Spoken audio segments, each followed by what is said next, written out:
Good afternoon everybody, and thanks for joining us on this programme today.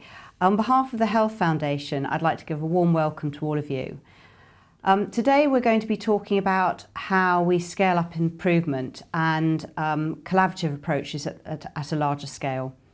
And joining me are three members of the Emergency Laparotomy Collaborative, Sadie, Leack, Dr. Nial, Quiney, thank you, and Geeta Agarwal.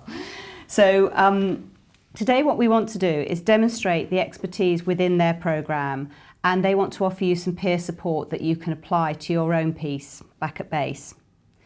In a minute they're going to introduce themselves, but I'll also say who I am. I'm Nicola Davey, and I've had the privilege of learning about and doing improvement work both at the NHS Institute and with the Institute of Healthcare Improvement. Since then I've gone on to create the Quality Improvement Clinic, and I continue to work with practitioners from the patient safety collaboratives and the clerks and also clinical trainees in practice. I'm interested in what makes a collaborative work really well and how we tap into the discretionary efforts of frontline staff. And we engage around a shared purpose to move this improvement effort forward. I hope you find parallels and connections in what you hear today, and that you take at least one piece of learning back to base that you can use. As you listen, you can submit your own questions, but if you have your screen extended, then you won't be able to see the question box. So you'll find if you just reduce it down, the question box will be at the bottom and you can just start typing in at any time then. And we'll come on to the questions after they've shared a little bit about their own journey and their learning journey with you.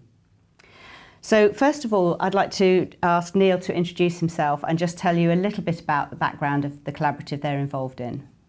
Okay, I'm Nial Quiney, I'm an anaesthetist from Guildford. Someone accused me of being a surgeon on Friday, but that's not true. So I've been an anaesthetist in Guildford for about 20 years, and I guess as to the preamble to this talk, I've been clinical director of a couple of different departments in the hospital, so anaesthetics, intensive care and the front door.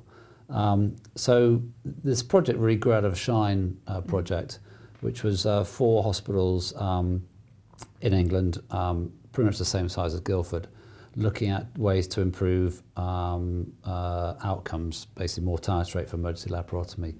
And in that we used a simple 5 or 6 point care bundle and implemented over a period of 8 months. And we had about a 25% reduction in crude mortality rate. So this project, the Emergency Laparotomy Collaborative, is a scaling up of that project, as it's called. And it's collaboration on many different levels. So we're collaborating with 3 AHSNs, that's Wessex, KSS and the West of England. So there are a group of people I've not met before. Okay.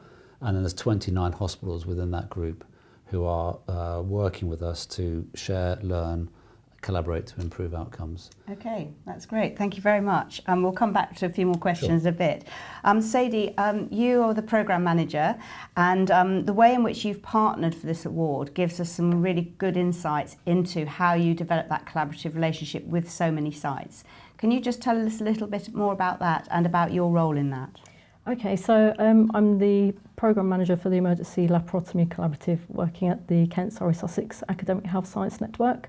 I also work with the Kent Surrey Sussex Patient Safety Collaborative. So we've partnered with Royal Surrey County Hospital to roll out this emergency laparotomy care bundle, working with the Wessex and West of England AHSNs as well, as Nial has mentioned. We have over 100 anaesthetists, nurses and improvement managers working with us to implement this care bundle. So we meet on a regular basis, we hold certain events working together and interacting in this way. Okay, and we're going to hear a little bit more about that in a minute too. Geeta, I described here asked you before about what it was that made you want to get involved in this collaborative. Do you just want to say a little bit about your role in this? Yeah, so I'm just an anaesthetic registrar, but I came to the Royal Surrey as part of my training programme, and the SHINE project had just closed, but it was a really exciting opportunity to try and improve mortality for this sort of group of very high risk patients. So that's what really sort of helped me get involved. Really. Okay, that's great. When I talked to all of you in the last few weeks learning about this programme, there were 3 things that particularly stood out for me. And so I'm going to ask them to share these things with you. The first was about how you built trust very quickly with all the people that are involved. We've just lost our slide, so I hope that's going to be brought back in a minute. And the second was building a strong core team. And then finally, it was about the use of data and the time to talk. So we're going to explore these things in a little bit more detail now, starting with building trust quickly. And Niall, as the clinical lead for the project, you had a bit of a head start, as you said, through Shine, but you recognised the need to influence people right from the start. Yeah. Do you want to talk a little bit about that now? So I was thinking about your question over the weekend, and I think the influencing part of my career started when I became a clinical director. Yeah. So it's quite. So when you take that step up to running a department or being involved in running a department, you're influencing people. It's relatively easy because you're all from the same background, you're all anaesthetists, and you're all gone through the same professional training, you're all doing the same thing. So you speak the common language. In terms of the Shine project we did, which was the 4 hospitals around England, I didn't know the leads for those trusts originally, but again, they came from the same professional backgrounds, and the influencing them was relatively easy because we spoke the same language. In this project, it's different because there's a lot of people I don't know, and they come from different professional backgrounds. So I guess some of the skills which I've learned earlier in terms of trying to influence what they do and what they think and what they say to me has been transferred and grown over a period of quite a few years, I guess. So when we started this project, I sort of thought, well, it's a big project, what are we going to do? So I guess the first thing when we were setting up was the setup phase for 6 months was trying to get consensus across that sort of disparate group of people with different agendas, different backgrounds, different professional training. So when we started meeting, getting that consensus was important. Now, we were lucky because we had a care bundle which we'd used quite successfully before, so that was sort of almost taken, but there's still quite a lot of discussion about some of the specific points of that care bundle. So over time, people felt they could speak their minds in our meetings, they could contribute, they got a bit of buy-in to it, although we didn't just say, here it is, take it or leave it. I think people felt they owned a bit of it. So ownership was built over that period of 6 months. And then also try and understand a little bit about, and I think people making sure they could speak up in meetings and contribute, but I think also try and recognise the other professional groups, so working with people like Sadie and her predecessor, they're from a QI background with the HSN, and they have different masters, so to speak, to answer to. So trying to make sure that they were getting something out of the project as well was important. So, you know, at initially for the 6 month setup, it was very much getting people to buy into this idea we had. Taking it further out, so our first big launch in September so that's mostly to a group of fellow professionals, so anaesthetists, surgeons, intensivists, some chief executives. Again, it was trying to speak the same language to them, express what we'd done before and get them to buy into it. And that was, I think, relatively easy because we had good evidence and good data to convince them. Okay, that's really helpful, thank you. And I know you mentioned that was in the first 6 month phase. I just wanted to ask you, Sadie, to reflect on this next slide, which is about, as you're going through these projects, people come, people leave, and then more people come on board. And I know you didn't come in right from the start. You have a really useful diagram here, I think, which begins to explore and describe the structure. Could you just talk us through a little bit through this one for us? Okay, I hope people can see this. Our aspiration is for the hospital teams to take the improvement work and to run with it. And we see our role very much as one to support and enable dialogue and that interaction. So each AHSN supports it's local trusts and hospitals. Their responsibility and their role is to build those relationships, to offer support by responding to queries, issues and so on, and organise local opportunities for collaboration as well. And on the next slide, the 3 AHSNs actually work together as a virtual team, but we come together every 6 weeks or so, and we meet, we feed back to each other, we discuss our plans and agree our actions for taking the programme forward. And we find that this feedback really helps. It helps us to steer the programme, and the regular feedback makes us more agile and responsive to people's needs. Okay, that's really helpful. I know we're going to come back and talk a bit more about that in a moment as well. So I just wanted to ask you, Geeta, the second strength I noted is that you've built some really strong core team, or maybe we'll call it a virtual team, at the centre. But you came to this programme without portfolio, really, and you've engaged, and now you're actually a very key and critical player in this.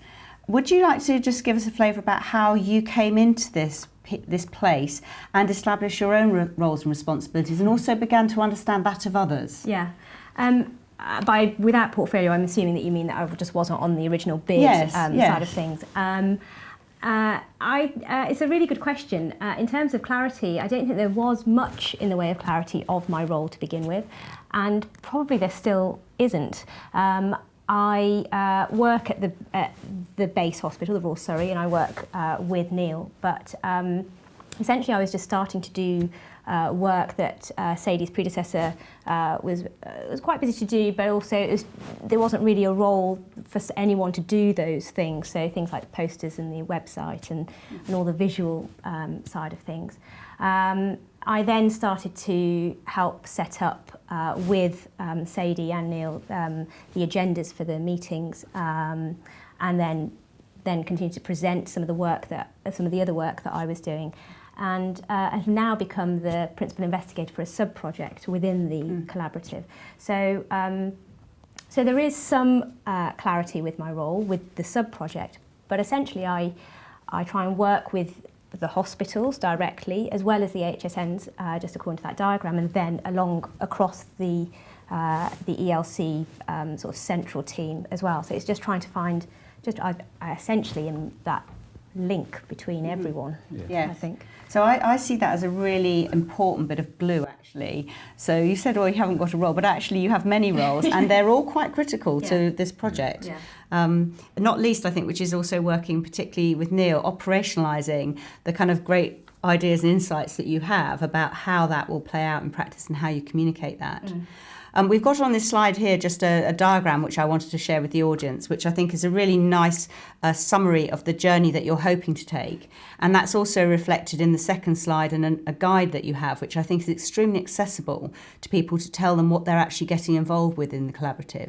Can you just say a bit about at what point you actually decided this was important, and at what point you started sharing it and shaping it? Well, I think it was probably after one of our sort of central collaborative meetings with all the AHSN leads during the setup phase. During the setup phase, so it became apparent that actually us, as well as the AHSNs, didn't really know what the journey was going to be. So trying to work that out all together, and then putting it into an email, and then the emails getting lost, it was all quite difficult to do. So I just thought we'd make a quick diagram of it, and then it got sent out. It was revised as people sort of changed their ideas and things, but it was all done in the setup phase. Yeah, really. I mean, certainly as somebody coming fresh to this, I found this really helpful. Yeah. So I thought, actually, I can engage with that. Very, very nicely. Yeah, we try to keep it as simple as possible, and that's being sent out to all the hospitals and the clinical leads and things, so they understand where we're going with it, as well as the teams itself, the central team and the peripheral team. So when they're working with QI people from their own hospital as well, who don't actually understand this particular clinical piece, that's a very good aid. So you can see here on the next slide, this is just one page out of a really neat guidance that they have. So if you have a need to communicate and think you're missing a trick, maybe this is something you want to look at too. Okay, so I'd also want to come back now to Nial, because I want to talk about data. So for quality improvement, data is what I consider to be the major game changer, really. And that certainly Nial described that. It's our sort of highlight in the improvement work that we do. Nial, I'd like you just to tell me a bit about your early experience with data and what you think you've done that has begun to make a difference for your partners out in the collaboratives. Okay, so I really got interested in emergency laparotomy about 4 or 5 years ago when there was a publication. The Royal Surrey took part in an audit looking at outcomes, and we submitted data for 3 months, and lo and behold, we found our mortality was 21%. Now, that was really quite a sort of scales off the eyes moment for me, because we were pretty proud of our elective outcomes in Guildford, and that was really just quite extraordinary. And it became obvious that someone like me in my position, having been involved in running the department, should take some steps to do something about it. So, and that data allowed me to go around the hospital at that stage saying, we have got to do something about this. That to the surgeons, to the radiologists, to the A&E doctors. So it's a really powerful number to go to and say, we've got a 1 in 5 chance of dying for these people. And it's a very persuasive argument. So that was the initial buy for me and for many other clinicians around our hospital. And when we ran the SHINE project, we used very similar types of methodology. So each hospital knew their outcomes. They knew we had this pathway by that stage. They knew what the performance was, how many people were going to intensive care, how many people were getting a consultant surgeon operate on them, how many people were getting antibiotics before surgery. And it wasn't very pretty sometimes, but there's been a general understanding about poor outcomes from laparotomy since 1985 or 6 when I started anaesthetics. But it's when you know your own data, it becomes really powerful. And that again, for those the Outquick SHINE hospitals, was powerful for them to influence people and change.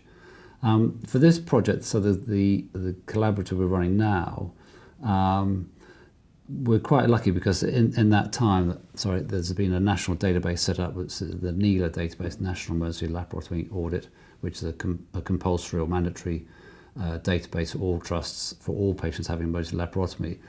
But until relatively recently, people have fed data into it, this black box, and never got anything out of it. So, switch off time or what. So we put together a macro for them and started showing people their run charts and their performance. And the run chart was, what was important was, roughly what percentage of people were getting X, Y, or Z. And I remember, I think it was at the Wessex meeting, it was just remarkable. People were looking at this for the first time and said, that's us, is it? And it's like, switch on the TV for the first time. That's a television. Yeah, that's what your performance is like. And again, I think I'd hope quite a few of the teams are starting to use those on a regular basis to inform the discussions and change people's behaviour, really. And then the thing which is, I think, going to come out this week is which we're going to have a dashboard for all the trust performance. So people can then start getting competitive with one another because we like that. And so I think that's going to be a reinvigorating step for many of the trusts. They've looked at their own data and they can compare themselves to their neighbours. And I know one of the hospitals in the west of England has got a problem with getting some consultant buy-in. But when they can show their consultants they're the lowest performing of the 29 hospitals, they'll start changing. So I think it's going to be a really powerful tool for some of the hospitals who are struggling to get a bit of buy-in and change behaviours. Okay, and so it's quite interesting in terms of use of language there, isn't it? I've worked with data and feeding data back to clinicians for a very long time, and it's true that when they feel that that's been brought to them for their reasons from other clinicians, that they have greater interest. So I think I'll reframe it more in terms of their learning and the opportunity to really perhaps not be so disappointed about where they are, but to go look and find out what they can learn from others. And because you're going to be able to see specifically on this data who's performing, and probably nobody is performing perfectly on all six, but some people will be excelling on more or one or two of those, and they can go and have a look and have that conversation. Well, we've found that in our feedback from both the local and the sort of more regional meetings, that the thing that clinicians like is time to talk about their performance and their data, because they don't get a chance to do that back at base. and we're trying to form these sort of groups of learning within each HSN, so they can pick up the phone or call a mate or send an email, say, how did you fix that, because I could see you doing it well. So that learning is going to be very much a part of the sort of middle and the latter part of this collaborative, learning from each other. Yeah. And then hopefully after the sort of summer break, we'll switch people around so that people from KSS can learn from West of England and vice versa. So we've formed these learning groups, and we'll get people to share across a wider geographical region then. Okay, that's really helpful. And Sadie, I'd just like to come back to the picture that you've put together, which just describes the relationships here, and ask you to just tell us a little bit about how this structure has helped you do that. Nial spoke about, we've just did a macro. So one of the things I'd like to share with everybody, that might be easy for you. Sorry. But I didn't do it. But one of the things which a collaborative can bring is it can bring a resource that is not accessible to individual practices, individual hospitals, or even individual AHSNs, and it can allow an opportunity to make that viable and feasible for everybody else to share in and have access to. Mm-hmm. So you also mentioned time to talk. So I just want you to tell us a little bit more about that, Sadie, in terms of your role and the kinds of conversations that you've had, why that's important, how it happens in the many different ways that it does. Okay.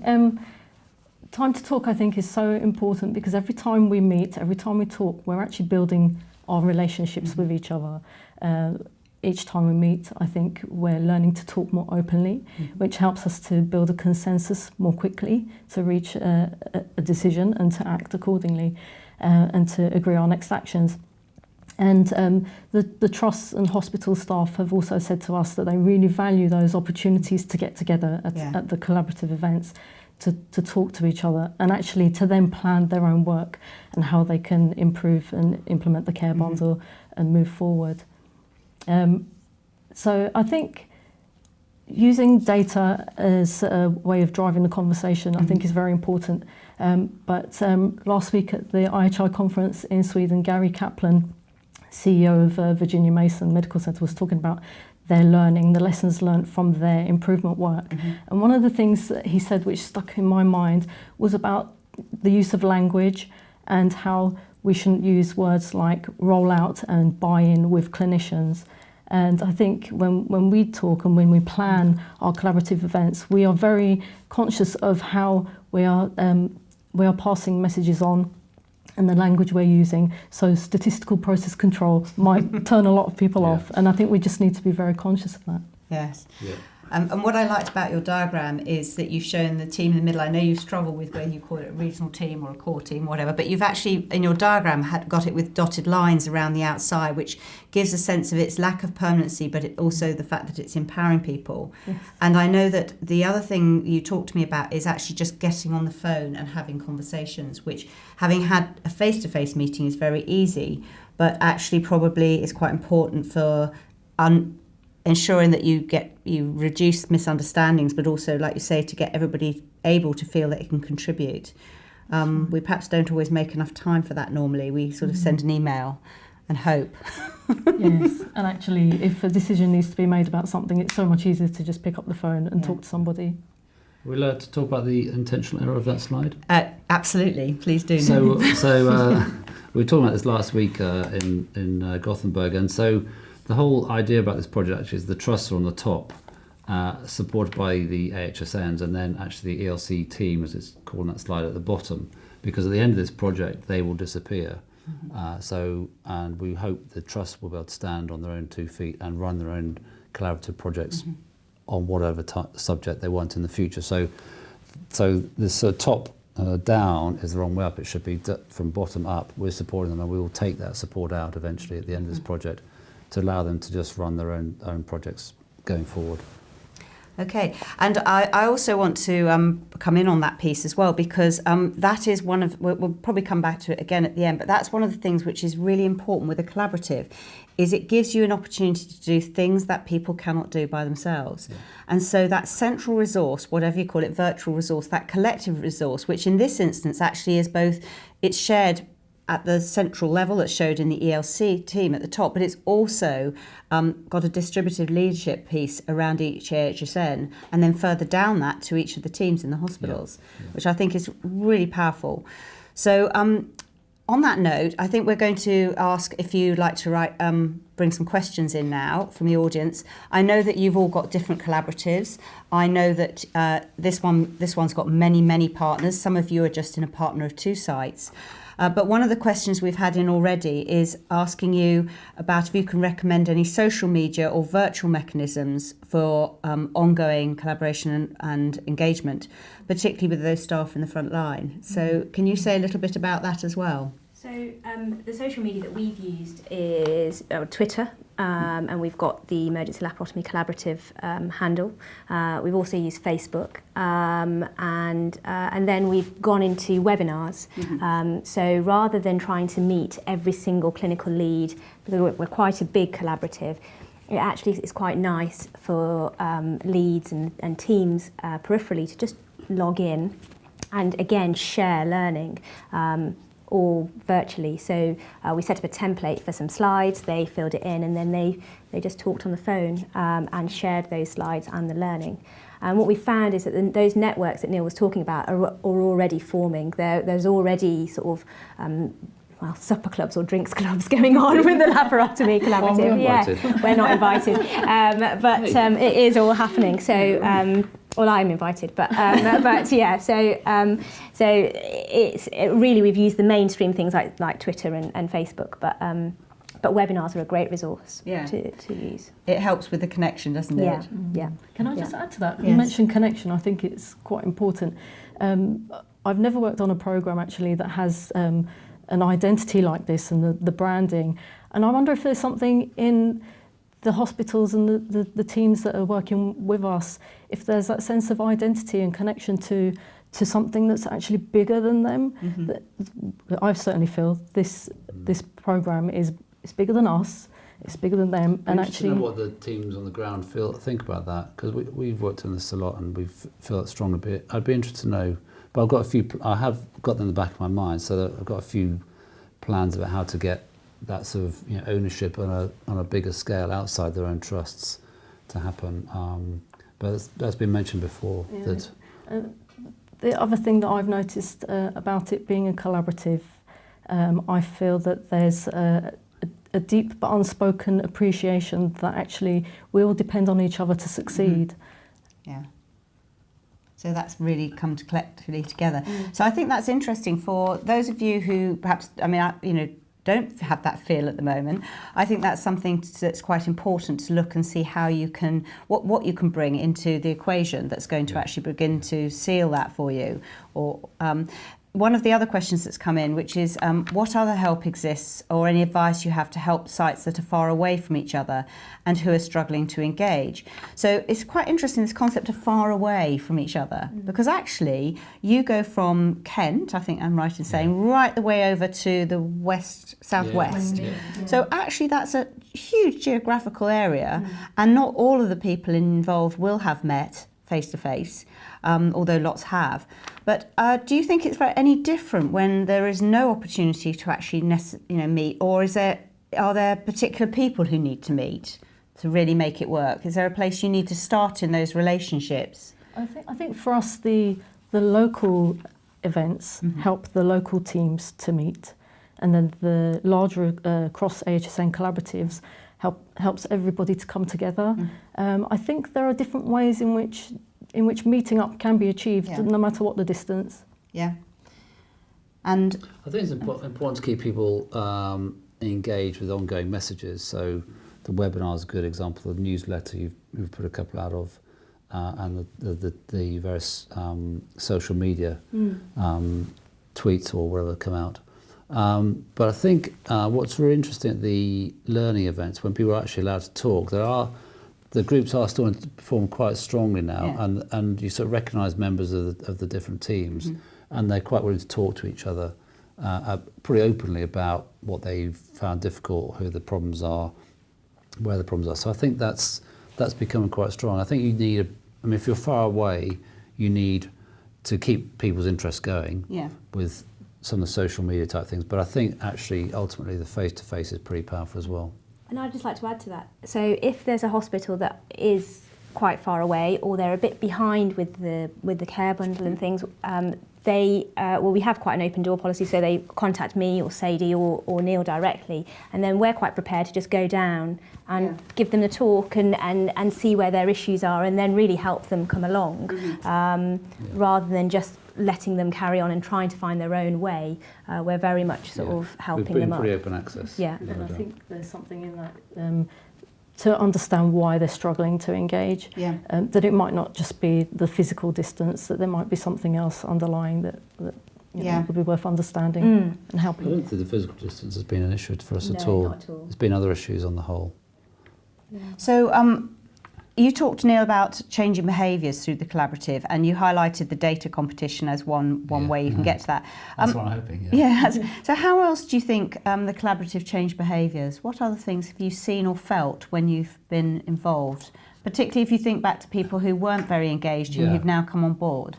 Well, I think right at the beginning of the project, when we first had our big meeting in Reading in September last year, I think just getting all the information together in one place, you know, so there's some of the evidence which is out there people may not be familiar with, some of the things which we had found in our original Out Quick Shine project, which helped, and sort of transferring that to, or letting people know how that worked. So there's definitely just the basic science information or the evidence for the project.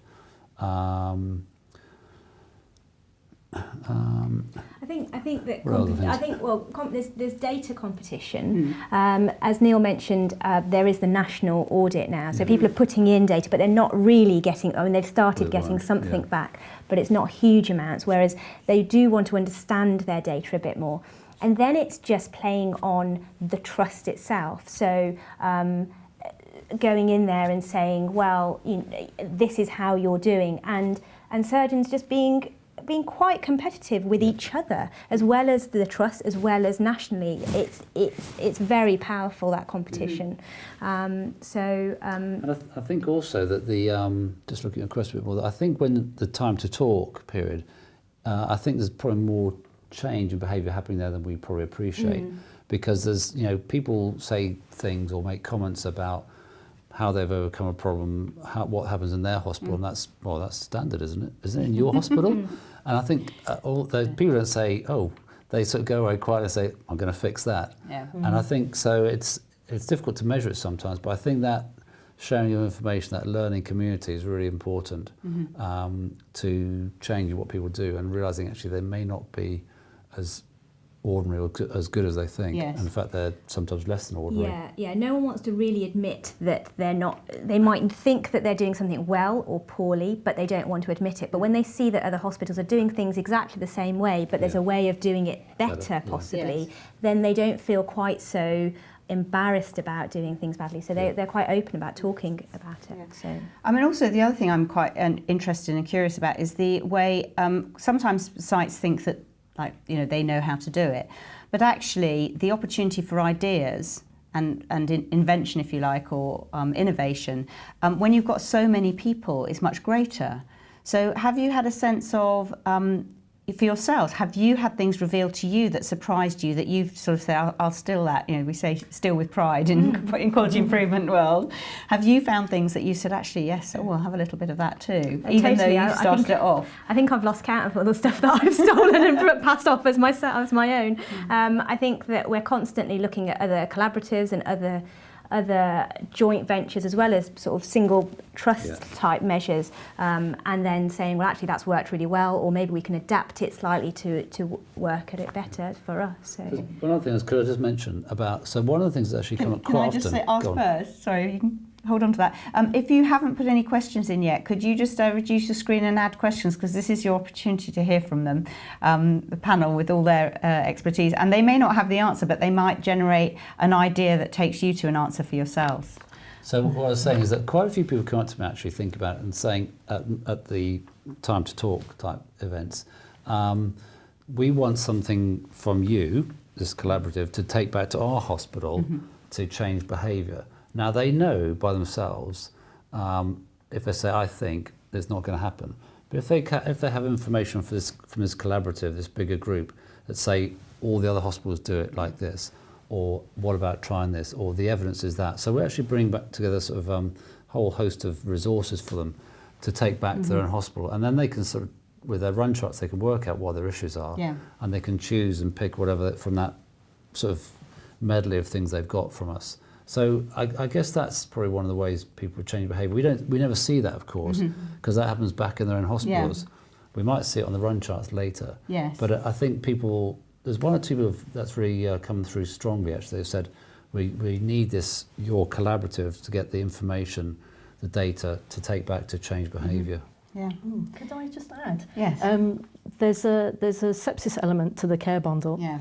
And actually one of the things that I've noticed is, because of this improvement work, tying in with sepsis improvement work, which might be happening elsewhere in the hospital, I think it might encourage people to actually work together a bit more in the hospitals, to actually find out how their work is impacting on other people's work, and vice versa. And I also just wanted to explore with you, and related to that really, is about the involvement of the non-anaesthetists or non-surgeons, so the other professional groups, and also the QI specialists, whom hopefully in these teams they've been encouraged to go out and find in their organisations and make contact with and draw them in.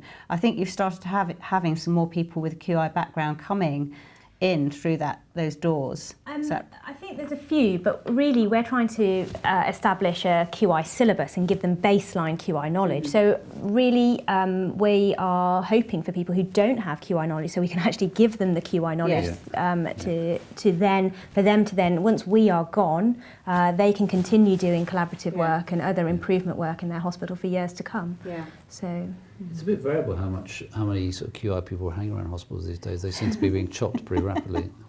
Well, you have to be smart to find them. Well, what we did do at the beginning of the collaborative, talking about working on the professional groups, and I call chief executives and medical directors a different group. So we actually approached them first of all when we sent out the invitations, rather than just send it to a surgeon or a anaesthetist.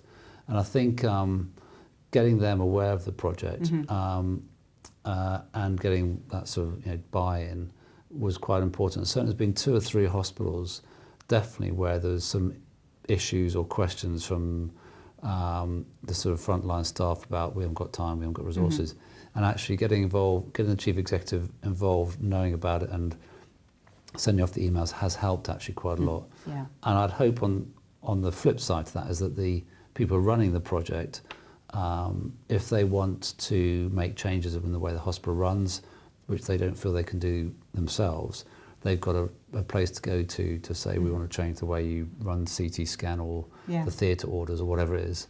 So at least they've got a friend in a higher place to maybe help them resolve those issues, which actually often, when you look back at it, it's a letter that needs to be written by the chief executive. It's easy peasy. But you just need the right person to write it. Absolutely, and we know that that's really critical in terms of will ideas and execution. Having a sponsor who will just open doors or unblock things is really important. So I have another question for you. This is the tough one actually, which is, what have you personally found the hardest as a clinical lead of the project? Is that me or her? Well, you're the clinical lead. That's yours. Keep working with me. Now you mention it. I think, so it's been a lot bigger project than I thought. It has taken a lot of my time. Well, it's a 24/7 project, isn't it? You think about it all the time, and even when you're in theatre. I think probably the hardest thing, the things I've enjoyed are working with clinicians and seeing them use new techniques and ideas. I suspect actually the thing I've learned most is working with other professional groups, and they've got different agendas, they come from different backgrounds, and they speak a different language. And trying to, well, I'm not pointing fingers. No, back to language. It is, but I start off with language originally. It's relatively easy to try and convince a group of 15 anaesthetists to do something, but actually when you're talking with people from a different background, and so making sure they were engaged at the outset and not getting them switched off, making sure they wanted to contribute and felt they could contribute. I'm not sure I've done it very well, but because we've lost quite a few of our QI people. No, through other reasons. But so I think that's probably been the biggest challenge and most interesting part of the project for me, to see how you work with those groups of people. And there's been lots of other things. I've learned about infographics and I've taught you a lot. You taught me a lot, and run chart makers and all sorts of things. So there's been lots of really interesting things, and doing this sort of thing is interesting. I haven't been in a TV studios and stuff, and I met you. But I think that's probably been the biggest challenge is working with people who I don't naturally work with. You know, QI people, HSM people who have come from a different background. Yeah. And I found that originally actually with the Shine project, that it's quite easy to convince your colleagues who you work with day in, day out, including the surgeons, to change what they do. But there's like an onion skin. You go to the next level, which is, say, the radiologists, who I see maybe once a week, but you've got to convince them to change. And then the next layer is the physicians and maybe the A&E department doctors, who you might see once a month. And so you've got to somehow get your story across that it's worth changing what they're doing for the reasons you give. And that's, again, data is a really powerful and key tool to be able to convince them. Rather than saying, I think it's a good idea, there's lots of ideas, but if you've got some evidence, even if it's just one scrap, your mortality rate's 21%, it's really powerful. Yeah. And Geeta, what about you? What's your... So the question is what have I personally found the hardest? It's, I think as Niall said, it's a 24/7 project. And I'm also an anaesthetic registrar, so I'm also doing lists just like Niall, but it does take a lot of time to work things out, and I'm constantly thinking about it. I'm sure my husband will agree. Yeah, it's 24/7, but it's hard to, that's probably the hardest thing. And as Niall said, it's been an interesting learning curve, working with the QI specialists, working with managers who I've never been exposed to as an anaesthetic registrar, but at the same time it's also been very enjoyable, and the skills that I think we all learn with that is something that is very transferable to other things. I'll come back and ask the same question to you in a minute, Sadie, but one of the things I just wanted to draw out from that is with co-production with collaboratives, one of the things you are able to do is to tap into that discretionary effort of staff. So when you light people's fire with a great diagram which shows them the journey, when you share data, when you start telling the stories, actually people who could have chosen not to be involved, which actually that could be the case for you, Geeta, it wasn't in your job description, you could have said, actually I've got other things to do in my life. Actually you get people fired up and they see an opportunity to make a difference. And I think this is the thing that's extremely powerful with collaboratives and made possible because of this relationship between local and some central kind of capacity. And so I'm going to ask you that question as well. What have you found the hardest? The hardest, actually, I don't actually find this a very hard program. The reason is because the clinical outcomes and the measures are very clear, and I think that clarity is so important because it's what drives people. If you're sort of fumbling your way in the dark, trying to just improve here and there, and you're not really looking at or measuring what you're improving, then I think that can be quite difficult. So in terms of hardness, I think no, but it's very enjoyable, I must say. And I've seen their data, so the dashboard that they put together and their ability to show that and share it with everybody is really, really good. So the other questions I've got, you brought up the question about what happens when it comes towards the end, and what do you think will happen going forward? You know, how do you think, you know, what's your sort of vision of what you think is going to happen, and what are your plans for the sustain and spread of this kind of piece of work? So, right from the outset of the project, we've had quite a few either individual hospitals or groups of hospitals trying to join the project, but we had stretched our funding anyway, and we probably thought, you know, enough is enough. So we sort of turned a few people down. So there's quite a lot of appetite for this specific project around the UK, and I think overseas as well, because now quite a lot more evidence coming out that this type of approach is pretty a sensible way of approaching this problem, which seems to be a multinational problem, same as in the USA and Denmark.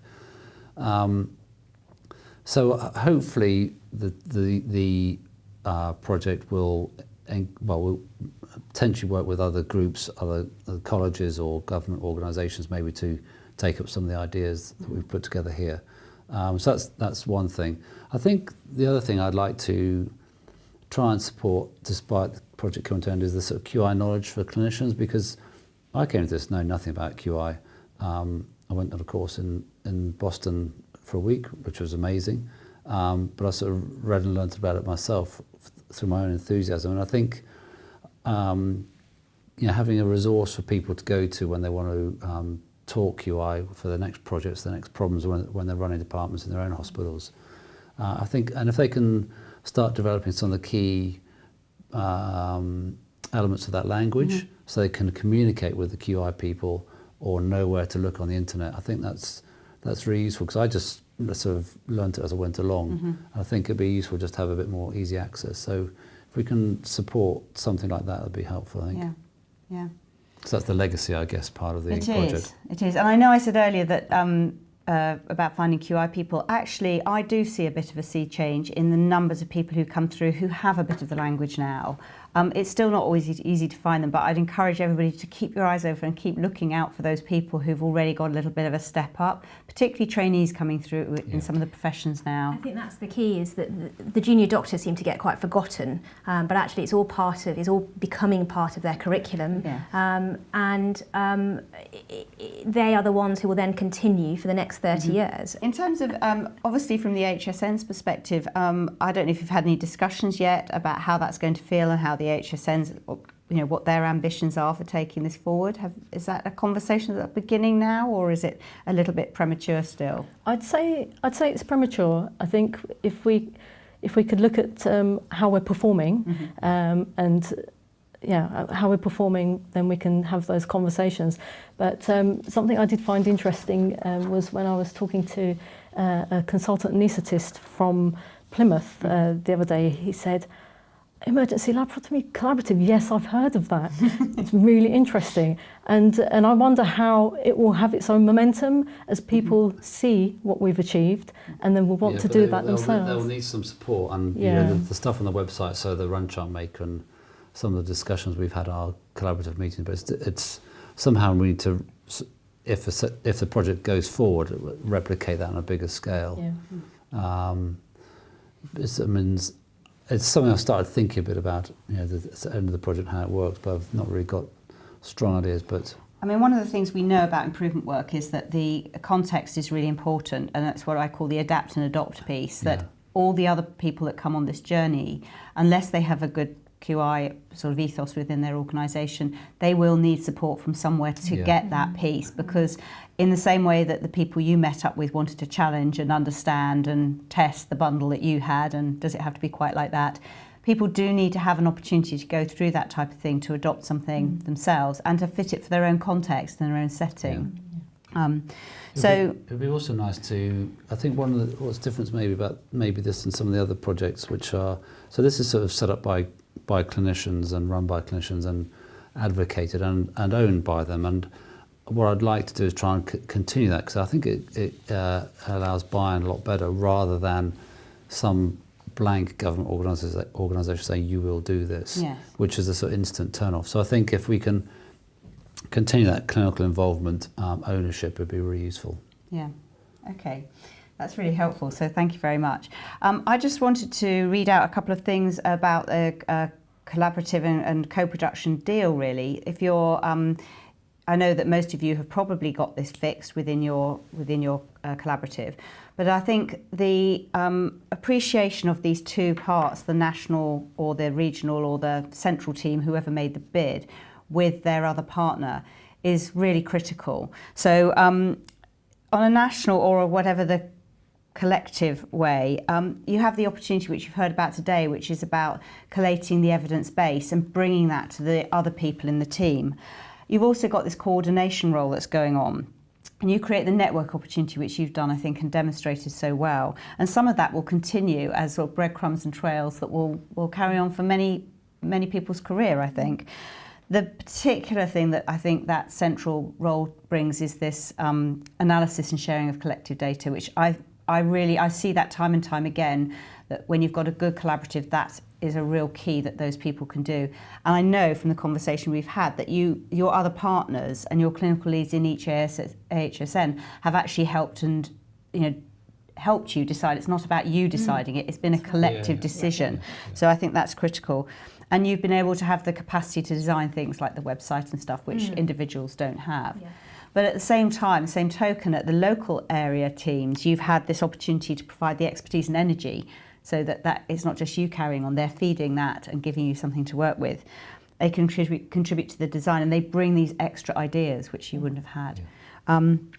They've got a commitment to testing and measurement, most importantly, and also they are helping that adaptation and adoption spread. So I think that's fantastic.